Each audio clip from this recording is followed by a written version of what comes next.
কষ্টের পরেই আছে সুখ, কষ্টের পরেই আছে সুখ। আমাদের জীবনে সুখ বেশি, কষ্ট কম। কয়দিন না খেয়েছিলাম, কয়দিন বিপদে পড়ছি, কয়দিন ডাকাইতে ধরছে, এক মাসের মধ্যে অসুস্থ থাকি কয়দিন আর সুস্থ থাকি কয়দিন, এটা হিসাব করে না। অসুস্থ যে ছিল খালি এটা খেয়াল রাখে, আছে না নাই? তার মানে ইন্না মাআল উসরি ইউসরা, দুঃখের পরে আছে সুখ, মোটিভেশন, প্রাণটা আবার উদ্বেলিত হয়ে ওঠে। তাই তো আসলে তো দুঃখের পরে সুখ। এজন্য কষ্ট যখন পাবেন, অসুস্থ যখন হবেন, ওইখানেও আনন্দ করবেন, কারণ সামনে আরাম আসতেছে। সুবহানাল্লাহ পড়েন। মুমিনের হারাবার কিছু নাই, দুঃখ পাওয়ার কিছু নাই। মুমিন অসুস্থ হলে অসুস্থতার মাধ্যমে, তার রোগের মাধ্যমে তার গুনাহ ঝরে যায়, সে আল্লাহর কাছে প্রিয় হয়ে ওঠে। তা আমাদেরকে কেউ হারাইতে পারে? কথা বলেন, আমাদের কেউ ভয় দেখাইতে পারে? মোটিভেশনাল সূরা, সূরাতুল ইনশিরাহ আর সূরাতুদ দুহা, এখানে অনেক হিউজ মোটিভেশন আছে। এই সূরাগুলো পড়ে না, এখানে আশার বাণী আছে। আজকে আমি জানি কথা শোনাবো আপনাদেরকে, শুরুতে আগে সংক্ষেপে বলে দিই। এই সূরার মূল কথা হচ্ছে, মানে সেন্ট্রাল থিম বা সাবজেক্ট ম্যাটার, সূরাতুদ দুহার কেন্দ্রীয় আলোচ্য বিষয় হচ্ছে নিরাশ হবেন না, হতাশ হবেন না, হাল ছাড়বেন না, ভরসা রাখবেন কার উপর? মুমিনরা নিরাশ হয়, হতাশ হয়, হাল ছাড়ে নাকি ভরসা রাখে? কার উপর ভরসা? কার উপর? না নৌকার উপর? ধানের শীষ, নাঙ্গল, হাত পাখা, দাড়িপাল্লা, ভরসা থাকবে একজনের উপর। চিল্লায় বলেন, তিনি কে? Never be sad, never lose hope.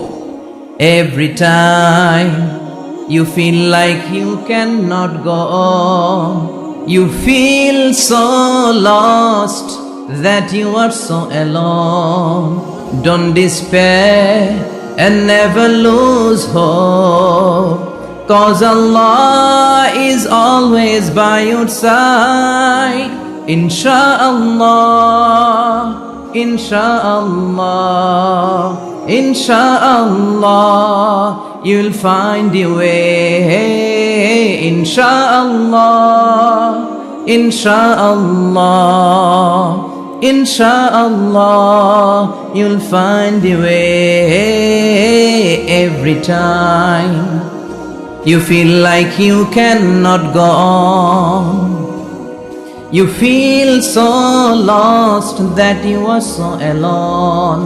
Don't despair and never lose hope, 'cause Allah is always by your side. Insha'Allah, Insha'Allah, Insha'Allah, you'll find a way.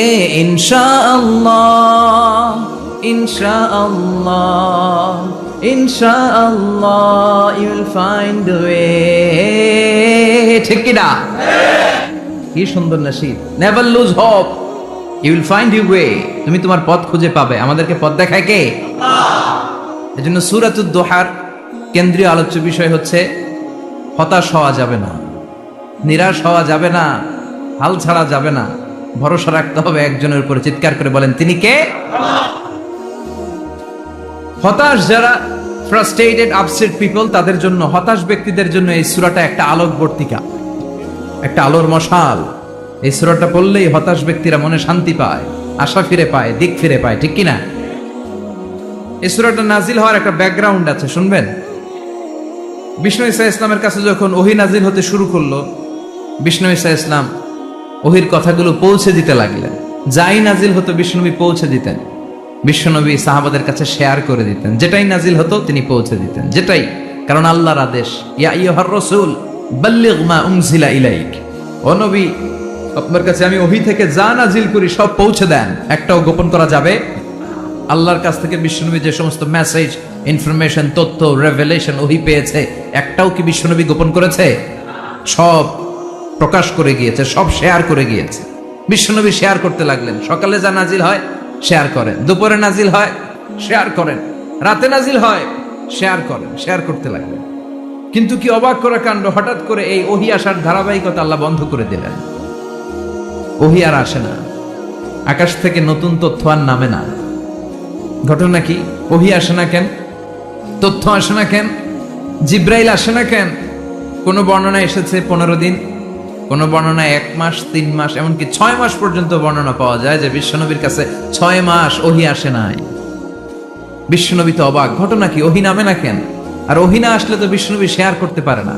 এতদিন যা আসতো বলে বেড়াতো, এখন আসেও না, বলতেও পারে না। কাফির মুশরিকরা বিশ্বনবীর গালি দিতে শুরু করলো, মুহাম্মদের রব মুহাম্মদের ভুইলা গেছে, মুহাম্মদের আল্লাহ মুহাম্মদের ছেড়ে দিয়েছে। বিশ্বনবীর চাচি আবু লাহাবের স্ত্রী উম্মে জামিল বলতে শুরু করলো, কি মুহাম্মদ, তোমার শয়তানটা তোমার কাছে আসে না? না, শয়তান দ্বারা তিনি জিব্রাইলকে বুঝিয়েছেন যে তোমার জিব্রাইল তোমার কাছে আসে না।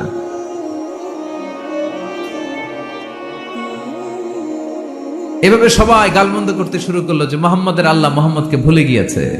বিষ্ণু ঈসা ইসলাম নিজেও হতাশ হয়ে গেলেন, কি রে ওহী আসে না কেন? আমার কোনো ভুল হচ্ছে না তো? আমার কোনো অপরাধ হয়ে গেল না তো? আল্লাহ কি আমার উপর অসন্তুষ্ট হয়েছেন? আল্লাহ কি আসলেই আমারে ভুলে গেছেন? আল্লাহ কি আমাকে ত্যাগ করেছেন? তিনি কি আমার উপর রেগে আছেন? আমরাও মাঝে মাঝে এরকম হতাশ হয়ে পড়ি। এরকম হতাশ লোক আছে না নাই? কিরে আমার দোয়া কবুল হয় না কেন? আল্লাহ আমার ডাকে সাড়া দেয় না কেন? আমার জীবনে এত দুঃখ কেন? আমার জীবনে তো ভালো কিছু হয় না, খালি সব কষ্ট আমার কেন? এরকম আছে না নাই?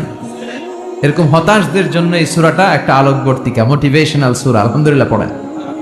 বিশ্বনবীকে আল্লাহ আশ্বস্ত করলেন আর এই সূরাটা নাজিল করলেন আর বললেন ওয়াদ-দুহা, ওয়াদ-দুহা।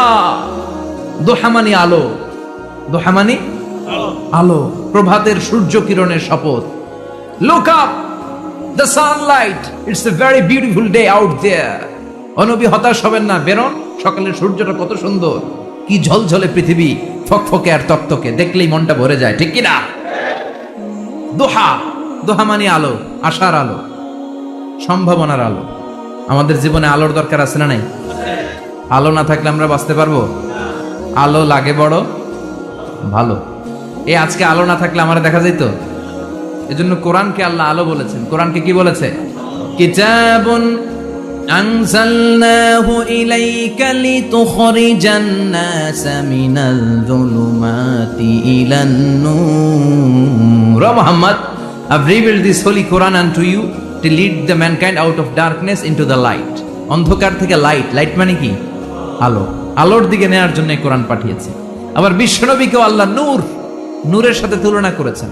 আবার বিশ্বনবী আল্লাহর কাছে নূর চাইতেন, বলতেন আল্লাহ আমার ডানে আলো দাও, আমার বায়ে আলো দাও, আমার সামনে আলো দাও, পিছনে আলো দাও, উপরে আলো দাও, নিচে আলো দাও, আমার দেহে আলো দাও, আমার মাংসপেশির ভিতরে আলো দাও, আমার হাড্ডির ভিতরে আলো দাও, আমার জন্য তুমি আলো দাও। পড়েন আমিন। এজন্য আলো ছাড়া বেঁচে থাকা অসম্ভব। আল্লাহ তাআলা আলোর নামে সূরা দিলেন, সূরাতুদ দুহা, প্রভাতের আলো, প্রভাতের সূর্য কিরণের শপথ, আলোর শপথ। সুবহানাল্লাহ পড়েন। এরপর আল্লাহ বললেন ওয়াল লাইলি ইযা সাজা, আলোর শপথ, সকাল বেলার সূর্য কিরণের শপথ। দ্বিতীয় আয়াতে আল্লাহ বললেন রাত্রিবেলার শপথ, যখন রাত্রিটা নিঝুম হয়, হয় নিস্তব্ধ, নিঝুম আর নিস্তব্ধ রাতের শপথ।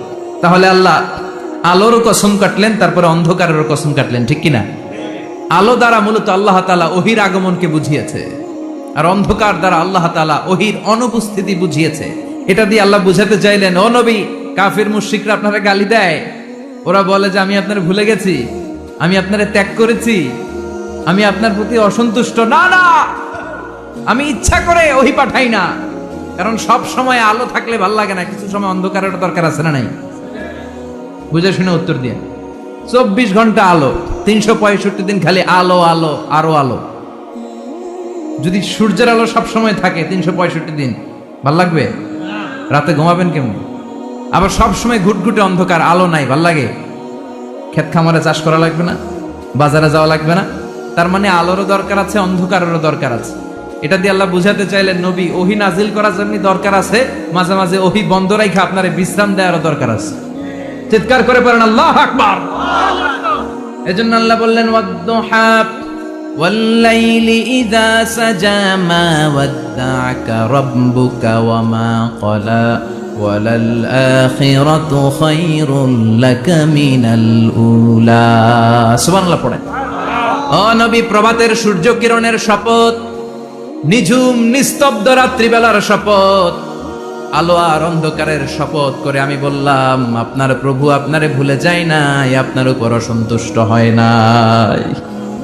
আমি আল্লাহ ইচ্ছা করে ওহী বন্ধ রেখেছি, কারণ ওহির একটা পাওয়ার আছে। বারবার ওহী রিসিভ করলে আপনার স্নায়ু এটা সহ্য করতে পারবে না, আপনার দেহ এটারে বরদাস্ত করতে পারবে না। নবী, আমি আপনার প্রতি এত রহম দিল, এত ভালোবাসি, বারবার ওহী নিতে নিতে আপনার যে কষ্ট হয়, এই কষ্টটা আমার আল্লাহর সহ্য হয় না। এজন্য আমি আল্লাহ ইচ্ছা করে কিছুদিন ওহী বন্ধ রাখছি। সুবহানাল্লাহ পড়েন। তার মানে এই নয় যে আমি আপনারে ভুলে গিয়েছি, আমি আপনারে ছেড়ে দিয়েছি। আরে নবী, আমি তো আমার নামের সাথে আপনার নামকে জুড়ে দিয়েছি। লা ইলাহা ইল্লাল্লাহ মুহাম্মাদুর, যেখানে আমার আল্লাহর নাম সেখানে বিশ্ব নবীর নাম আছে না নাই? আযান যখন দেই আল্লাহু আকবারের পরে বিশ্ব নবীর নাম আছে না নাই? একামতে আছে না নাই?